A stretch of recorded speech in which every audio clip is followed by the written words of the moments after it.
Welcome to YouTube channel of guideline. मी यू प्रकाश और आज हम लोग एस.सी. वर्मा साहब का जो कंसेप्ट ऑफ फिजिक्स का पार्ट 2 है उसमें से electric charge and electric field का क्वेश्चन नंबर 13, 14, 15 और फिर 18 और 19 सॉल्व करने वाले हैं। तो बिना समय गवाए हुए सीधे प्रश्न के तरफ चलते हैं और ये रहा प्रश्न। NaCl molecule is bound due to the electric force between the sodium and the chlorine ions when one electron of sodium is transferred to chlorine, taking the separation between the ions to be 2.75 into 10 to the power minus 8 centimeter. Find the force of attraction between them. State the assumptions, if any, that you have made. इस तरह से NaCl की तरह बहुत सारे compounds हैं जिसको हम लोग एज्यूम करके बना सकते हैं, लेकिन यहाँ बोला जा रहा है कि Na टेबल नमक है ना, NaCl। तो सीधा हम लोग इसमें से सीधे चलते हैं। NaCl का कंपोजिशन अगर बहुत इजी है, Na प्लस और Cl माइनस।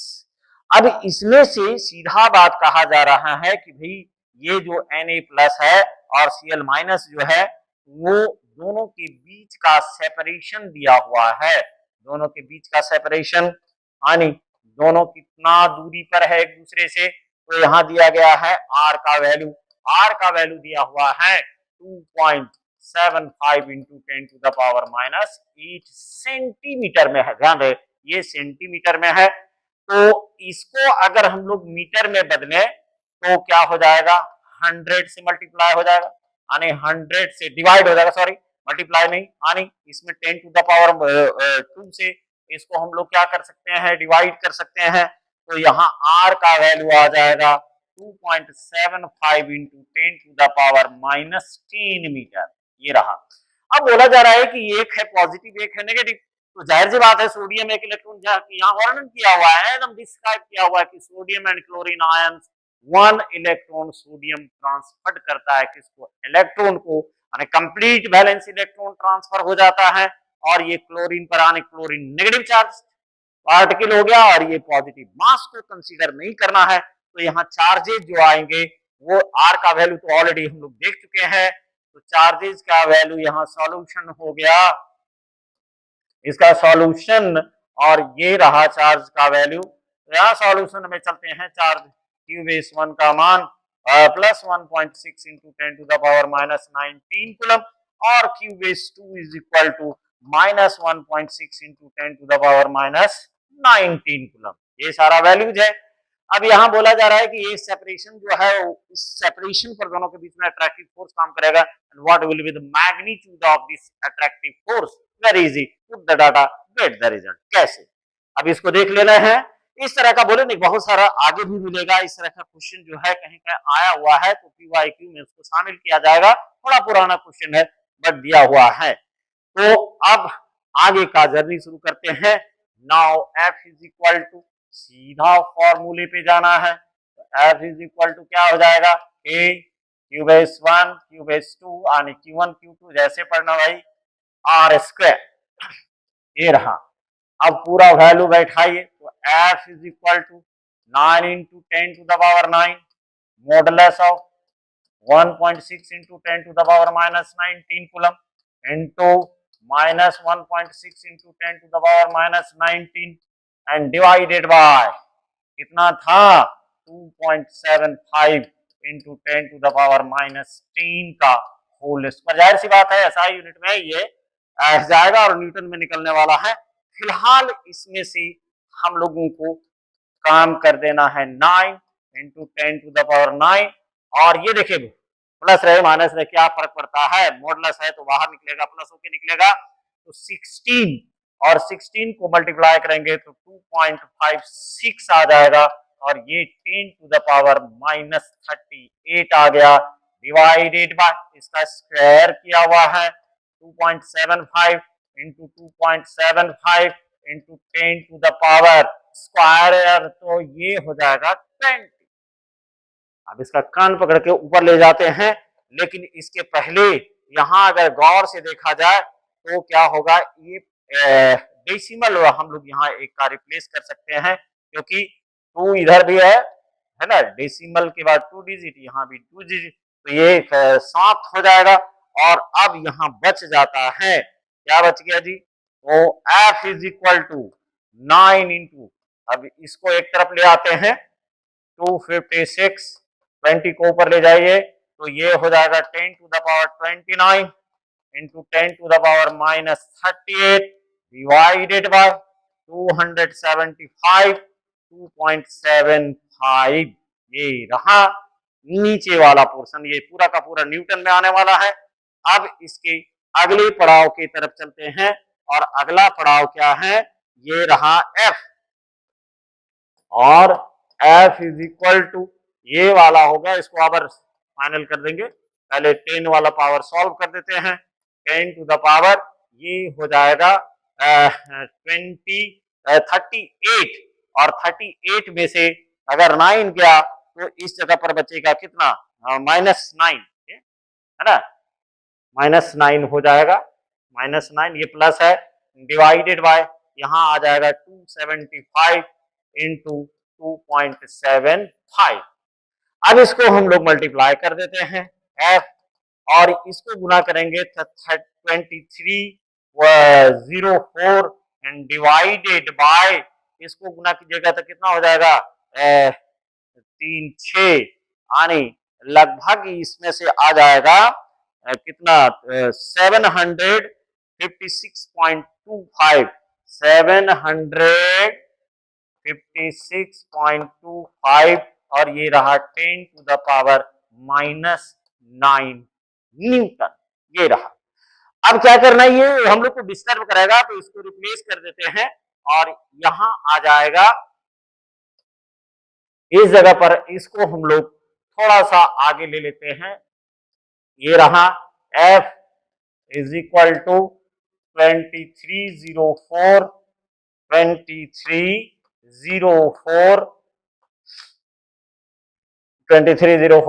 ये रहा 2304 डिवाइडेड बाय 756 इंटू, ये हो जाएगा, थोड़ा सा इसमें से फ्रेश करके हम यहाँ काम कर देते हैं, 2304 by 756 into 10 to the power -9 newton. अब इसको डिवाइड करना है, और जैसे हम लोग इसको डिवाइड करेंगे तो यहां आपका वैल्यू आ जाएगा 3 पॉइंट, ये लगभग 3 पॉइंट, और ये वाला आ जाएगा 3.047 into 10 to the power -9 newton. इसको राउंडिंग अप कर दीजिए तो F इज इक्वल टू, यहाँ लिख सकते हैं 305 और into 10 to the power -9 newton. ये रहा आपका आंसर। पीछे से मिलाते हैं, देखते हैं, है ना। ये देखिए, ये रहा प्लस 0 पर 3.01, कुछ नहीं किया गया, सिंपल इसको जैसा था उसका यूनिट केवल कन्वर्ट किया गया। इसके बाद में यहाँ जो है फॉर्मूले में बैठा दिया गया और फिर फाइनल आंसर आपका आपके पास पहुंच गया। तो एक तरह से ये भी put the data get the result है, ये भी जो है put the data get the result है। ये आ गया है आंसर। अब नेक्स्ट की तरफ चलिए देखिए, क्वेश्चन नंबर 14 में क्या कहा जा रहा है, find the ratio of, yes, find the ratio of the electric and gravitational forces between two protons. देखिए भाई, इलेक्ट्रोस्टैट को अगर पढ़ना है आपको बढ़िया से, तो इसके प्रॉब्लम में हम पहले भी बोले थे कि एससीबी के या जो रिनाउंड बुक्स होते हैं, जैसे बताया गया था कि अगर चार्ज बढ़ा लेंगे तो सेपरेशन का मान बहुत बड़ा रखना पड़ेगा। ये सारी बात हम लोग कर चुके हैं और हम लोग देखे भी प्रॉब्लम बनाने के दौरान। यहाँ क्या है कि आपको बताया जा रहा है कि अगर if you want to visualise clearly the electrostatics, then सबसे पहले रिपल्सन फोर्स से हम लोगों को दोस्ती करना पड़ेगा। यहाँ क्या होता है, क्योंकि देखिए ग्रेविटेशनल फोर्स और इलेक्ट्रोस्टैटिक फोर्स में एक अंतर है कि gravitational force is always attractive, लेकिन इलेक्ट्रिक फोर्स जो होता है वो अट्रैक्टिव भी होता है और रिपल्सिव भी होता है। तो ये जो है ग्रेविटेशनल फोर्स रिपल्सिव हो नहीं सकता, तो इसका भरपूर फायदा हम लोग उठाने वाले हैं और उसी से ये प्रश्न रिलेटेड है। थोड़ा फ्रैक्शनल है, चालाकी से थोड़ा सा सॉल्व करना पड़ेगा। यहाँ बोल रहा है find the ratio of electric, दोनों और ग्रेविटेशनल फोर्स, वैसे electric force is much greater than gravitational force, है ना, क्योंकि के और जी के मान से ही पता चल जाता है। के का value 9 into 10 to the power 9, है ना, न्यूटन मीटर स्क्वायर पर के पर कूलम स्क्वायर। और ये जो ग्रेविटेशनल यूनिवर्सल ग्रेविटेशनल कांस्टेंट जो होता है 6.67 into 10 to the power -11 newton metre square per K ji square, तो ये बहुत बड़ा हो जाता है, यहीं से पता चल जाता है। बट ये रेशियो भी बड़ा आने वाला है, देखिए 1.23 इंटू 10 टू द पावर 36। अब इसको हम लोग लाना है। अभी थोड़ा सा चालाकी से इसको काम करने से क्या होगा कि फ्रैक्शन से हम लोग बच सकते हैं कैलकुलेशन के दौरान। अब ये यूनिवर्सल लॉ ऑफ ग्रेविटेशन सबको पता है। फिलहाल हम लोग यहाँ चलते हैं, यहाँ क्या है, सॉल्यूशन के तरफ चलेंगे और सॉल्यूशन में से गिवन जो जो दिया हुआ है सब डाटा इकट्ठा करते हैं। Q1 का भी मान प्रोटॉन पर है जो charge 10 to the power -19 coulomb. Q2 का भी मान इतना ही होगा 1.6 इंटू 10 टू द पावर। तो ऐसा करते हैं ना, इसको सिंपल यहाँ देख रहे हैं कि दो प्रोटॉन है, तो इसका मतलब हो गया कि Q1 is equal to Q2, इसको कह देते हैं Q, और इसका value 1.6 into 10 to the power -19 coulomb है। इसके बाद में m बेस p यानी मास ऑफ प्रोटॉन, ठीक, तो दो प्रोटॉन है, तो यहाँ जो है मास ऑफ प्रोटॉन यानी m1 इज इक्वल टू, क्योंकि ग्रेविटेशनल फोर्स में आपको दो मास की जरूरत पड़ेगी, m1 is equal to m2 is equal to m base p, और इसका मान 1.67 into 10 to the power 27 kg होगा, kg, है ना, 27 kg। ये रहा, दोनों के फॉर्मूले को लाते हैं, लेकिन यहाँ एक बात ध्यान रहे कि सेपरेशन का जिक्र नहीं किया गया है। दोनों का सेपरेशन यानी ग्रेविटेशनल फोर्स जब निकाल रहे हो और जब इलेक्ट्रिक फोर्स निकाल रहे हो, तो दोनों का सेपरेशन इक्वलाइज रखना पड़ेगा। तो नाउ यहाँ हम लोग सीधे चलते हैं इलेक्ट्रिक फोर्स पर, और इलेक्ट्रिक फोर्स में के Q1 Q2, तो देखिए Q1 Q2 बैठाएंगे तो Q गुना Q, अर्थात यहाँ जो हो जाएगा Q स्क्वायर हो जाएगा, तो डायरेक्ट यहाँ Q स्क्वायर लिख देते हैं and divided bye R square.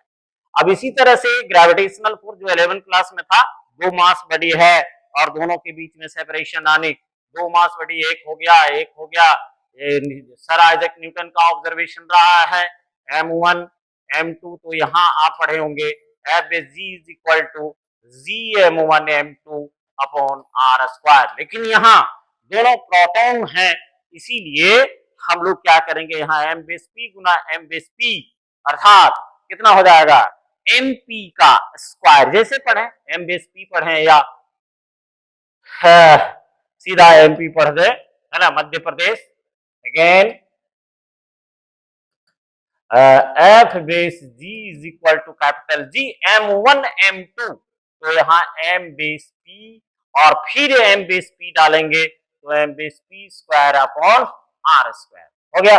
अब यहाँ गड़बड़ नहीं करना है, जिसका रेशियो निकालने के लिए कह रहा है, जैसे कह रहा है इलेक्ट्रिक बाय ग्रेविटेशनल फोर्स, तो यहाँ हम लोग ऐसे बैठा सकते हैं F E upon F base G, तो ये वाला हो जाएगा k q square upon r square divided by G m base p square divided by are square. अब यहाँ अगर हम लोग गौर से देखें तो पता चल रहा है कि भाई कट रहा है, और ये कट कौन रहा है, तो आर स्क्वायर जो है वो समाप्त हो जा रहा है। चलिए ये गया, ये गया, ये आर आर कट जाएगा, यहाँ आर कट गया, ये भी आर कट गया, तो अब हम लोगों के पास बचता क्या है, तो k q square by G m p square, m base p square. यानी नाउ अब हम लोग के पास बचा कितना, तो F base E upon F base G is equal to k q square by G m base p square हो गया।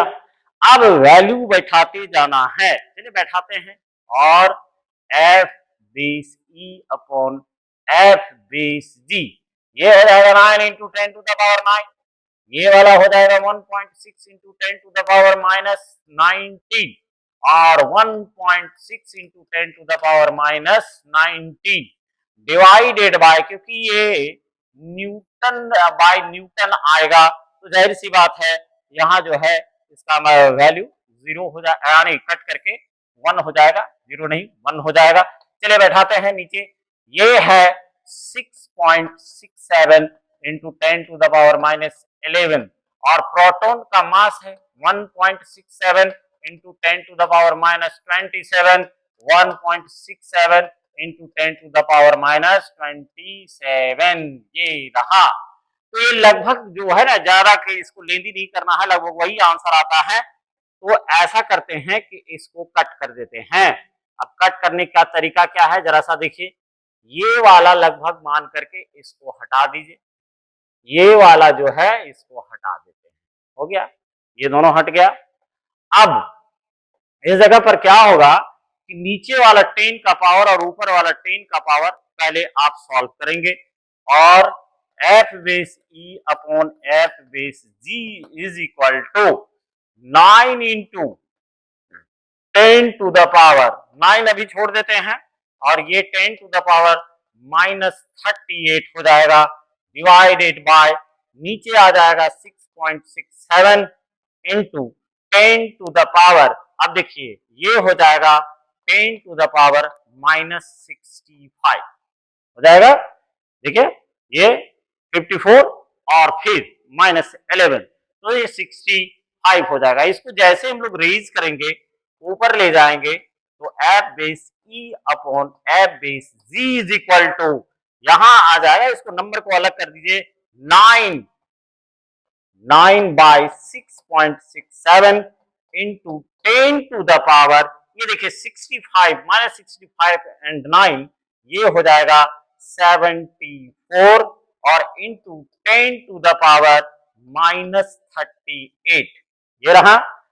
अब इसको अगर हम लोग माइनस करते हैं तो यहां आ जाता है F base E upon F base G 9 by 6.67 into 10 to the power 36, ये रहा, आ गया।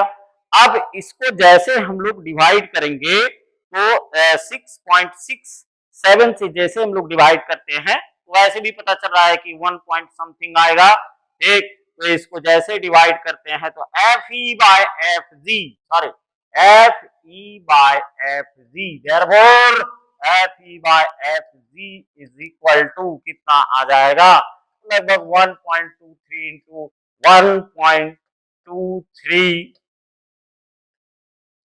इंटू 10 टू द पावर 36, आप चेक कर सकते हैं, ये इतना ही आएगा। तो प्रश्न ये था, शॉर्टली बनाने का तरीका ये है, find the ratio of electric and gravitational forces between two protons.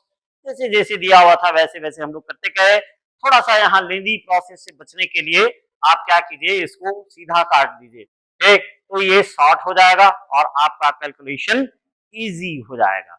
ये था आपका 40 नंबर।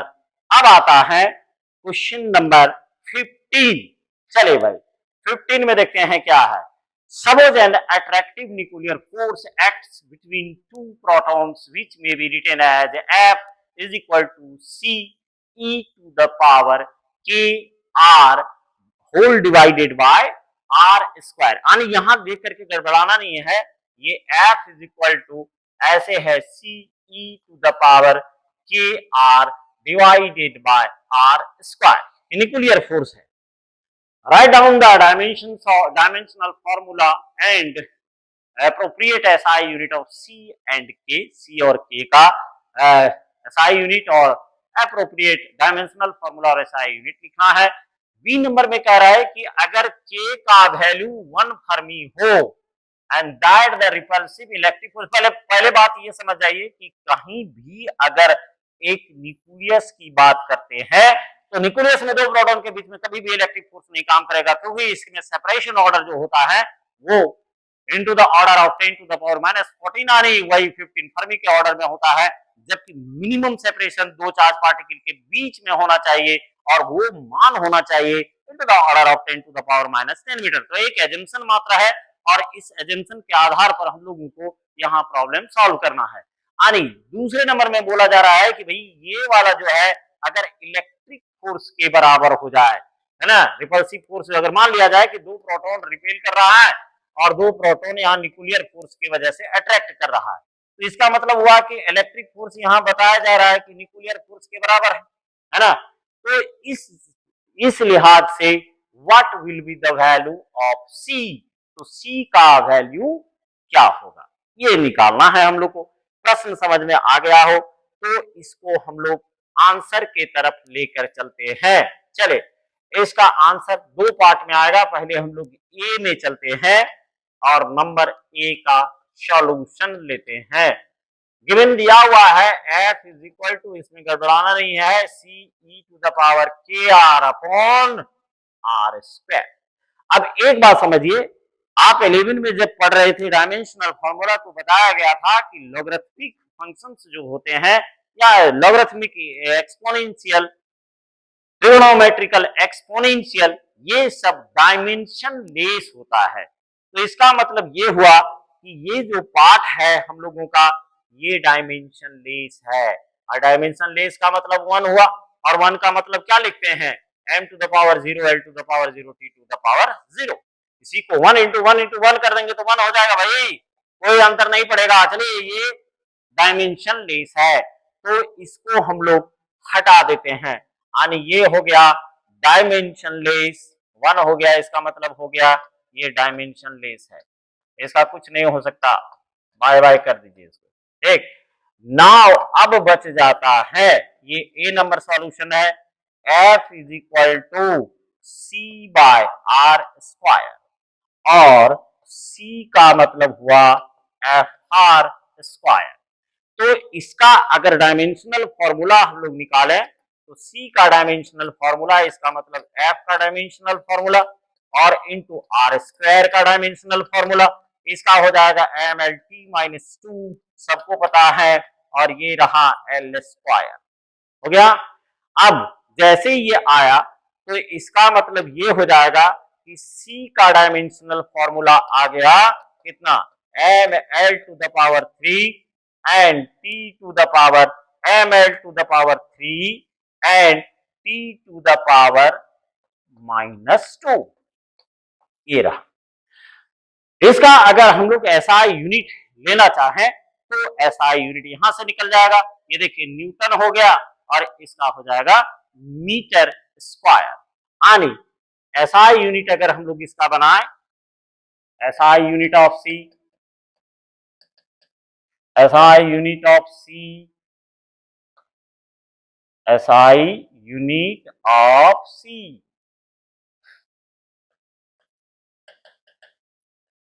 कितना है जी, तो न्यूटन, और ये रहा मीटर स्क्वायर, ये रहा न्यूटन एक और मीटर स्क्वायर आ गया। अब इसका जो दूसरा पार्ट है ये तो निकला सी का, अब हम लोगों को निकालना है के का डायमेंशनल फॉर्मूला और के का यूनिट्स निकालना होगा। तो चलिए आते हैं, तुरंत हो जाएगा। यहां जरा सा देख लेंगे, e to the power minus K R बराबर कितना है भाई, 1 है। अगेन यहां क्या हो जाएगा, e to the power minus K R is equal to 1 हो गया। एक काम करते हैं, ये लॉगरिथमिक फंक्शन का एक्सपोनेंशियल है, तो जैसे हम लोग यहाँ टेकिंग लॉग लेंगे तो लॉग बेस ई जैसे लिया जाएगा, ई हट जाएगा माइनस के आर, और ये रहा लॉग बेस ई, लॉग बेस ई, और ये रहा 1।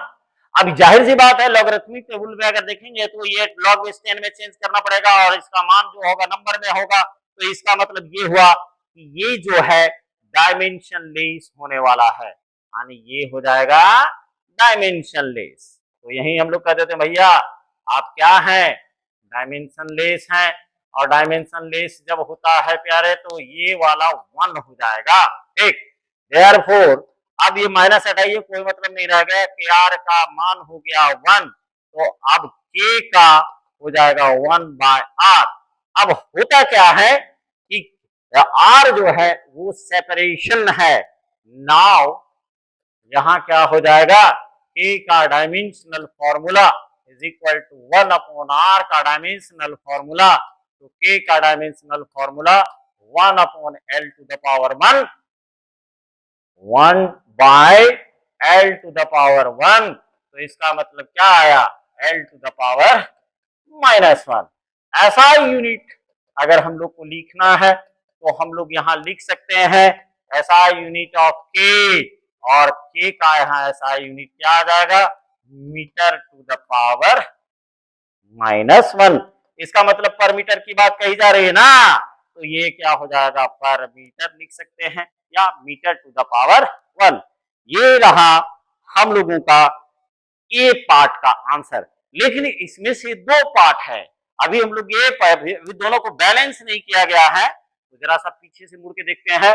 यहाँ क्या कहा गया था, यूनिट्स एंड डायमेंशनल फॉर्मूला, देखिए ये सारा आंसर आपका आ चुका है। अब दूसरे की बारी है, जहां बोला जा रहा है कि भाई ऐसा मानो कि अगर k का मान 1/फर्मी है एंड दैट रिपल्सिव फोर्स जो इलेक्ट्रोस्टैटिक फोर्स के बराबर है, जो कि लगता नहीं है, जो पहले बताया जा चुका, अगर सेपरेशन का मान 5 फर्मी है, then what will be the value of c। तो सबसे पहले हम लोग इक्वेशन को यहां लाते हैं, ये रहा पहले का आंसर। अब चलते हैं दूसरे का आंसर के तरफ, यानी बी का सॉल्यूशन कर रहे हैं। तो f बराबर ce to the power kr/r² है। यहां प्रश्न के अनुसार क्या है कि f जो है ये न्यूक्लियर फोर्स को बराबर किया जा रहा है किसके, तो f is equal to Fe, और Fe का मतलब 2 प्रोटॉन हो गया, k q1 q2 r k1 q2 bye r²। तो यहाँ k जो है ना आपको दिक्कत कर सकता है, इसीलिए ऐसा जुगाड़ बैठाते हैं, यहाँ आपको लिख के पहले दिखा लेते हैं।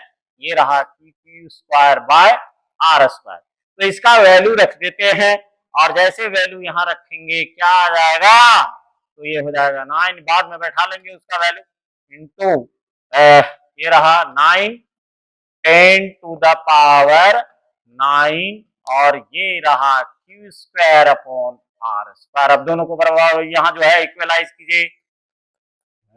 नाउ अब यहाँ बैठा देते हैं 9 इंटू 10 टू द पावर 9, ये रहा q² अपॉन r², और ये रहा ce to the power kr। Confusion का घर खत्म। अब यहाँ जो है इसको हम लोग कट आउट कर देते हैं, r², ये आपका पूरा का पूरा गया। ठीक, बचा क्या जी, तो यहाँ बच जाता है 9 into 10 to the power 9 into q², और ये रहा ce to the power kr। अब यहाँ सॉल्व कर लीजिए बैठा करके, दाहिने साइड में आसान पड़ेगा, 10 to the power 9 and q², और ये रहा ce to the power -kr। तो यहाँ जो है k का वैल्यू दिया हुआ है, k का वैल्यू 1/फर्मी है और r का वैल्यू 5 फर्मी है, तो 1/फर्मी एंड 5 फर्मी। तो ऐसा करते हैं 1/fm कर देते हैं, माइनस में है, और ये रहा 5fm। तो अब क्या होगा, ये कट कर जाएगा, fm कट कर गया। अब आपके पास क्या बचा, तो 9 इंटू 10 टू द पावर 9 और q², और ये रहा ce टू द पावर -5। अब एक बात समझिए, इसको अगर हम लोग सॉल्व करते हैं तो ये महंगा पड़ेगा। जैसे मान लिया जाए लॉग से एंटी लॉग से इसको बनाया जा सकता है, but it will be too large, too complex. तो जब इस न्यूमेरिकल शुरू किया गया था तो वहां कुछ आपको वैल्यू दिखाया गया था, फर्स्ट जो न्यूमेरिकल का लेक्चर है उसमें देखिएगा, तो ई का वैल्यू वहीं बता दिया गया था।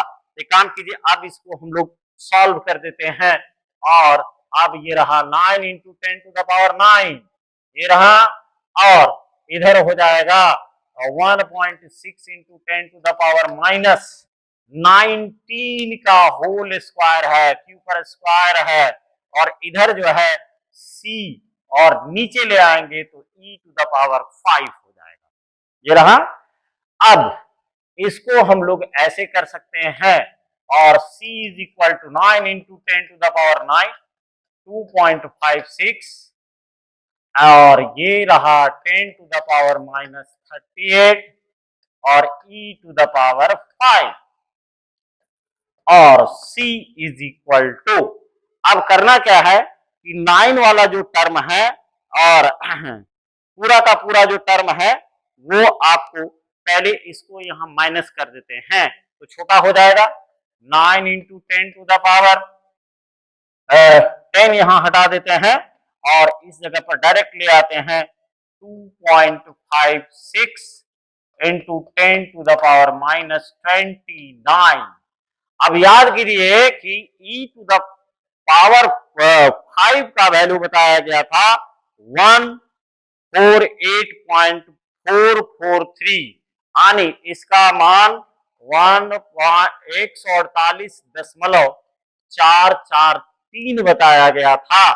ठीक, अब इन सभी को मल्टीप्लाई अगर हम लोग कर देते हैं तो जैसे मल्टीप्लाई करेंगे तो ये 9 दूनी 18 हो जाएगा यानी 18 और उधर फिर एक लगभग आपका आ जाएगा कितना 3490.93 यानी 3419 है ना 3419 3400 एक बार फिर हम चेक कर लेते हैं। चेक हो जाएगा 9 54 54 और ये हो गया 9 5 45 50 और फिर इधर हो जाएगा आपका यानी 3419.43 3419.43 गुना 10 पर घातांक -29 और ये रहा न्यूटन मीटर स्क्वायर। अब एक काम कीजिए इसमें से एक स्टेप और ले लेते हैं।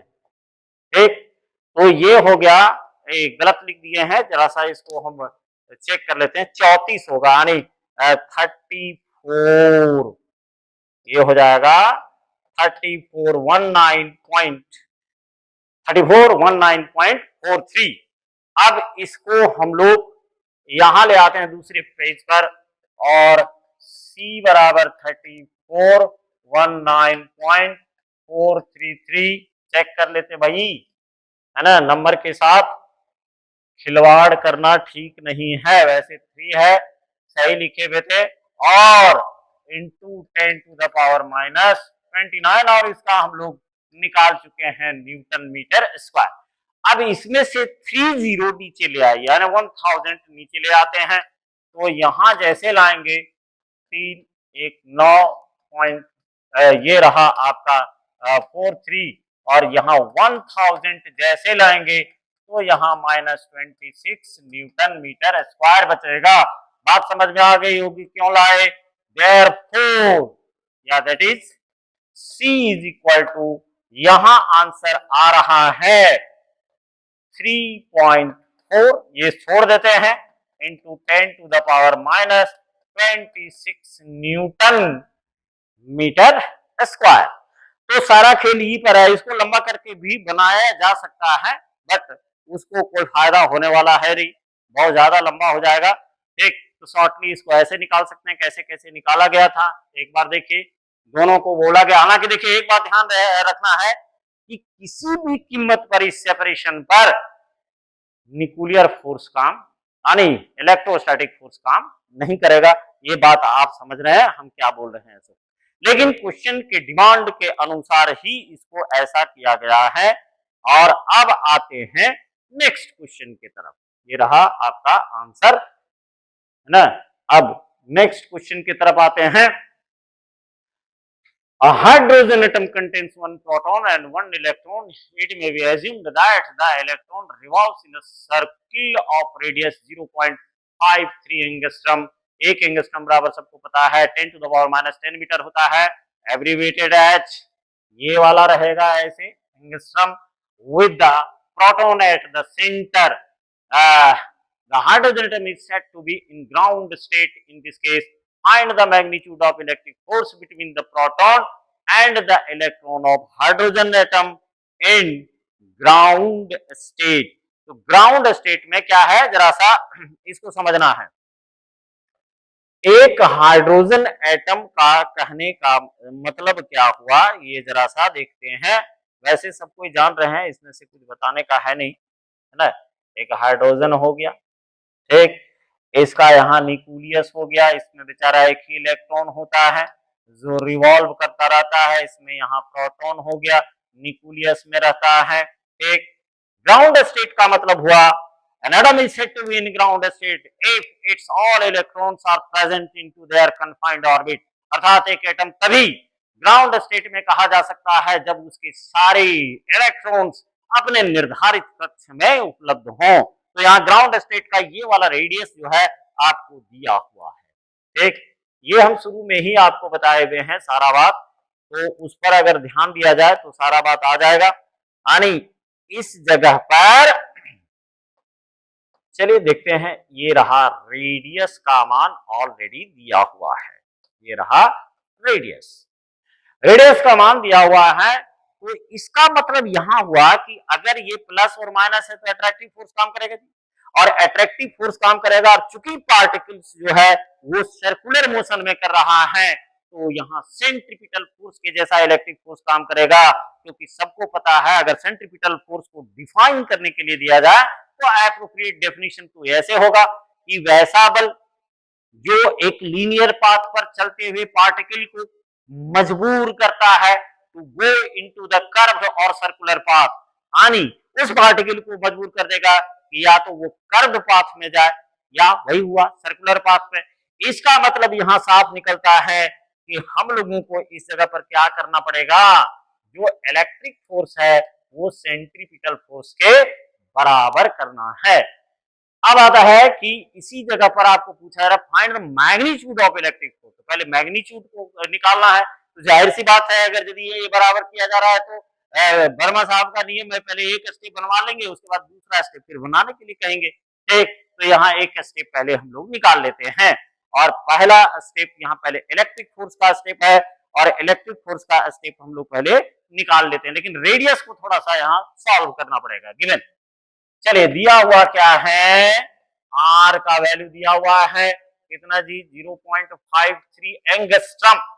एंगस्ट्रम का मतलब ये हुआ 10 टू द पावर -10 मीटर हो गया, इज इक्वल टू एक पॉइंट और खिसका देते हैं तो 5.3 इंटू 10 टू द पावर, और सेक ऑफ कैलकुलेशन ये रहा।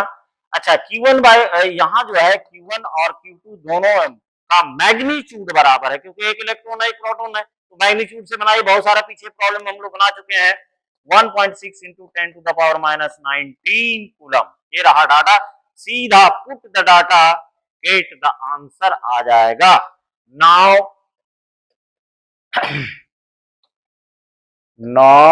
अब यहां हो जाएगा F इज इक्वल टू के Q1 Q2 का मॉडुलस, यानी यहाँ डायरेक्ट हम लोग Q स्क्वायर बार स्क्वायर कर सकते हैं, और F इज इक्वल टू, क्योंकि दोनों प्रोटॉन दोनों एक इलेक्ट्रॉन और एक प्रोटॉन है, और दोनों पर चार्ज की मात्रा बराबर है, मैग्नीट्यूड जो है वो बराबर है, तो ये 9 इंटू 10 टू द पावर 9 हो जाएगा, और ये रहा 1.6 into 10 to the power -19 to the whole square.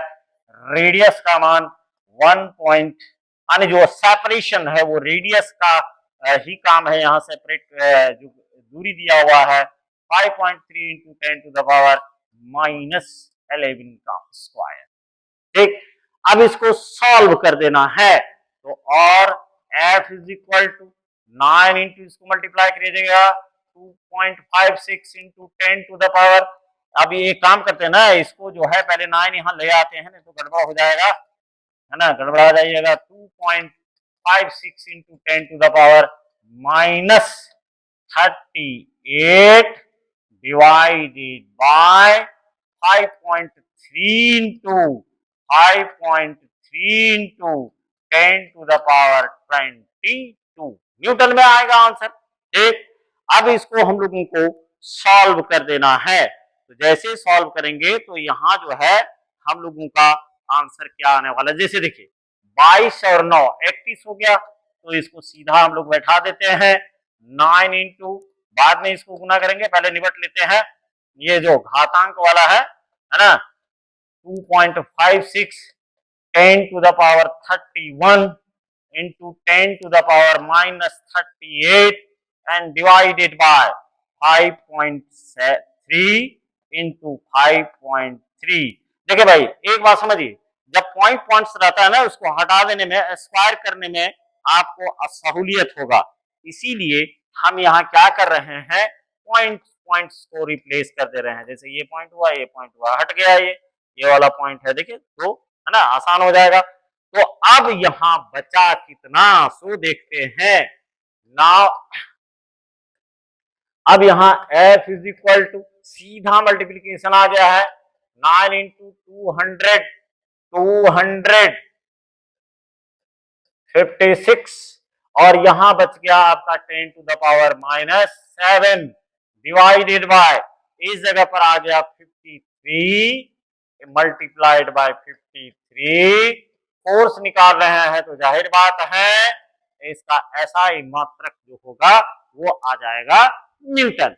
अब 9 अभी तुरंत मल्टीप्लाई किए हैं कुछ देर पहले, तो ये 2304 आ जाएगा, 2304 आ जाएगा डिवाइडेड बाय ये 2809 हो जाएगा, नहीं होगा, देखिए है ना, 2304 हो जाएगा और ये वाला हो जाएगा आपका 2809। स्क्वायरिंग वाला तो यार ध्यान में रखना पड़ेगा, बनाना थोड़ा मुश्किल हो जाएगा, ठीक है। तो अब ये रहा 10 to the power minus 7 newton. अब इसको अगर हम लोग डिवाइड करेंगे तो पक्का बात है कि ये डेसिमल में आने वाला है, लगभग 0.820 समथिंग आएगा, into 10 to the power minus 7 Newton.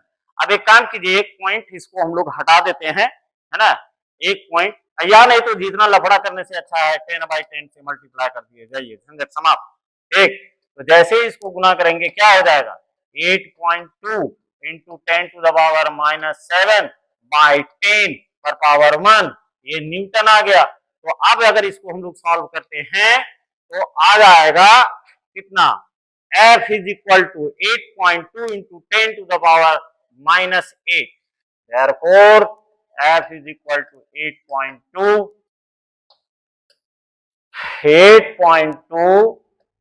into 10 to the power minus 8 Newton. ये रहा आंसर जो हम लोग का रिक्वायर्ड था। चलिए ये रहा आंसर, मिला लेते हैं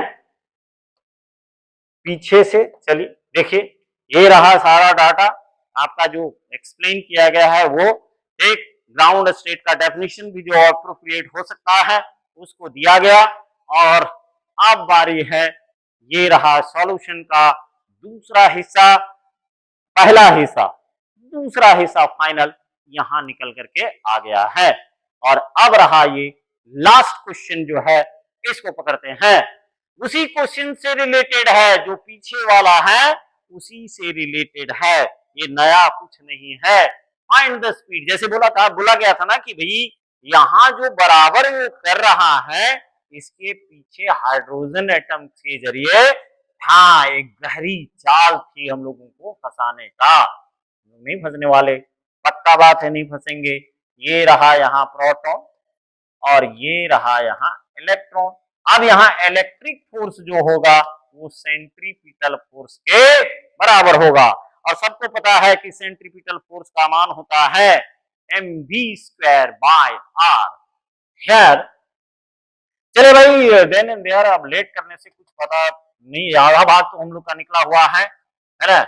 F बराबर ये वाला जो है kq²/r², और kq² अभी तुरंत हम लोग निकाले हैं, इसका मान 8.2 into 10 to the power minus 8 newton है। बट इस जगह पर हियर क्या किया है कि F is equal to F/c, और F/c का मतलब यहां हो गया mv²/r। ये रहा, ये इसका डिज्नीलैंड बना के रखे हुए, ठीक। तो चलिए अब यहां सीधा करते हैं मास ऑफ इलेक्ट्रॉन। यहाँ ये मास ऑफ इलेक्ट्रॉन है, m is equal to mass of electron. इसका मतलब इस जगह पर हम लोग ऐसे लिख सकते हैं, now F is equal to m v square upon r, और we square is equal to F r by m. अब जो जो मान है वो सबसे पहले जो मैग्नीट्यूड्स हैं उसको पहले बैठा देते हैं, स्क्वायर अभी फिलहाल नहीं हटाने जा रहे हैं, पहले सॉल्व कर लेते हैं। V square is equal to 8.2 into 10 to the power minus 8, 5.3 into 10 to the power minus 11 divided by 9.1 mass of electron. ये मास ऑफ इलेक्ट्रॉन है और ये सबको पता है, कॉमन है, इतना केजी हो जाएगा। ठीक, अब इसको हम लोग सॉल्व करने वाले हैं। तो जैसे हम लोग इसको ऊपर ले जाएंगे तो ये वाला कितना हो जाएगा, देखिए -8, इसका पहले खबर लेते हैं, है ना, ये ज्यादा उछल रहा है। V square is equal to 8.2 into 5.3 into 10 to the power 19 divided by 9.1 into 10 to the power minus 31। अब इसको हल्के से ऊपर ले जाइए तो ये जैसे 31 माइनस 31 ऊपर जाएगा प्लस हो जाएगा और ये घट जाएगा और यहाँ बचेगा कितना देख लेते हैं। चलिए ये हो जाएगा, और we square is equal to 8.2 into 5.3, wisely यहाँ थोड़ा सा हम लोग को चलना पड़ेगा, 9.1, और ये देखिए 10 टू द पावर 31 प्लस में है 10 टू द पावर माइनस 19। अब ये v स्क्वायर बराबर 8.2 इंटू 5.3, 9.1 डिवीजन में है और ये बच गया आपका 12 मीटर पर सेकेंड में आएगा, क्योंकि सब कुछ हम लोग ऐसा यूनिट में ही लेके चल रहे हैं, तो यहाँ घबराने की जरूरत नहीं है। अब इसको हम लोग मल्टीप्लाई कर देंगे तो ये 43.46 हो जाएगा, और ये 43.46 वी स्क्वायर बराबर 43.46 divided by 9.1 into 10 to the power 12। अब इसका क्रियाक्रम हम लोग कर देते हैं।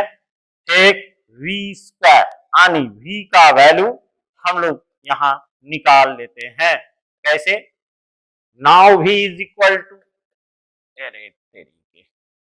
Now V is equal to under root कितना है जी, तो अंडर रूट 43.46, 43.46 और लंबा कर देते हैं डिवाइडेड बाय 9.1, और ये रहा 10 to the power 12 metre. Check कर लेते हैं भाई लास्ट मोमेंट में, हाँ ठीक है।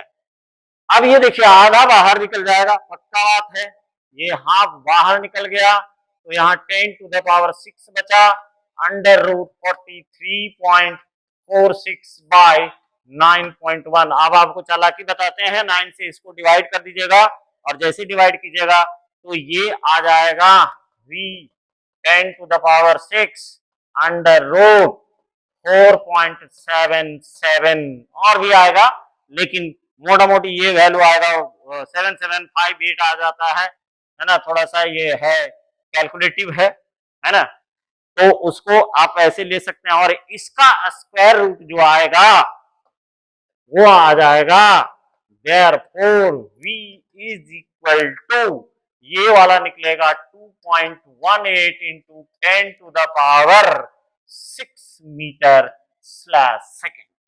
ठीक, चलिए पीछे से देख लेते हैं, ये रहा आनी, एक तरह से 18 और 19 दोनों जुड़ा हुआ था, यहां से हम लोग फोर्स निकाल लिए, ये 19 क्वेश्चन रहा, ये रहा आपका आंसर, यहां हम लोग पहुंच गए हैं, ये रहा स्टेप नंबर 1 और फिर ये रहा स्टेप नंबर 2 और फाइनल आ गया 2.18 metre into 10 to the power 6 metre per second. अब अगले क्लास में आपको पहले हम principle of superposition and vector form बता लिया जाएगा, प्रिंसिपल ऑफ सुपरपोजिशन, क्योंकि उसी पर जब 2-4 से अधिक पर आप काम कर रहे हो ना, तो वो प्रिंसिपल ऑफ सुपरपोजिशन पर आ जाएगा सारा का सारा question. Principal of superposition of point charges, जिसमें से है 6 नंबर, 7 नंबर, फिर 16 नंबर, फिर आपका 17 नंबर, 20 नंबर, फिर जैसे हम लोग जाएंगे तो बीच में आएगा 27 नंबर, फिर नीचे आएंगे 31, 32 एंड 33, और यही 31, 32, 33 PYQ में एकदम छाया हुआ है। इसके अलावे PYQ के जो प्रश्न है वो छटे हुए हैं, है ना। अरे सब तो वही अरिहंत का जो क्वेश्चन बैंक आता है उसी से सब सॉल्व करते हैं, तो सारा क्वेश्चन टाइप करके और उसको सॉल्व कर दिया जाएगा। धन्यवाद, फिर मिलते हैं अगले लेक्चर में।